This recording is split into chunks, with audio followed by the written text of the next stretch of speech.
Laura, I have listened to the Earth Moon Colony Books blog talk radio show, and K. Leslie Graves and I have a question to ask you. Senator Jackson, so nice that you listened.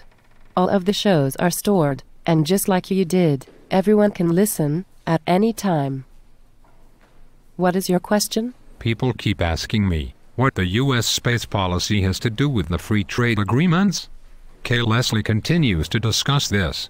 As I understand, the agreements, NAFTA and GATT, began under then-President Bill Clinton. K. Leslie Graves asserts that as long as the American economy is not expanding, then people will not want to commit the money it takes to maintain a competitive national space program.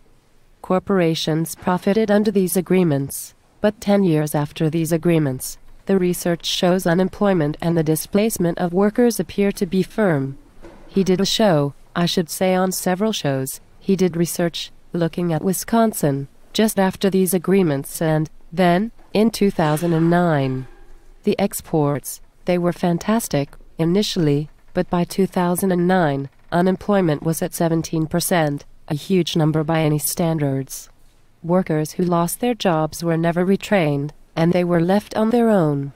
Did you know that many people just blamed the workers? Blamed the workers for losing their own jobs and their companies closing? I know that the corporations have, and still say that union activity makes manufacturing too expensive to run in the U.S., but why do these workers just not go back to school? Senator, many of these workers have child care issues and elder care issues. Others are middle-aged and have not been in school for 10 or 20 years. In many communities, even if there were local community retraining schools, the new jobs just do not exist. I see your point. But how does this exactly relate to U.S. space policy? Even 10 years ago, if the U.S. had a broad and expansive space policy, private industries could have absorbed these workers if the U.S. government offered the same tax incentives to new, space-related ventures that it offered U.S. corporations to leave the United States. The workers, the corporations, and the country as a whole would have maintained the tax base on those workers, as opposed to unemployment which runs out and then public assistance. The corporations used tax incentives to leave the U.S. and they never came back.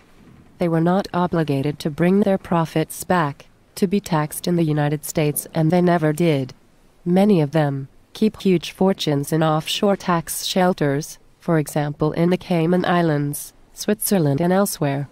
K. Leslie says these corporations can be given tax incentives to invest these fortunes on American soil, for American workers. Retraining in private industry is relatively simple, but in the vacuum of classrooms, it is often outdated. Laura, you make a lot of good, sound points. But did you study economics? Or, surely you studied public policy? Senator Jackson, you know that General Electric paid no corporation income tax recently.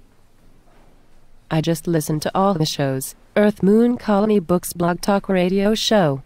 And you can too.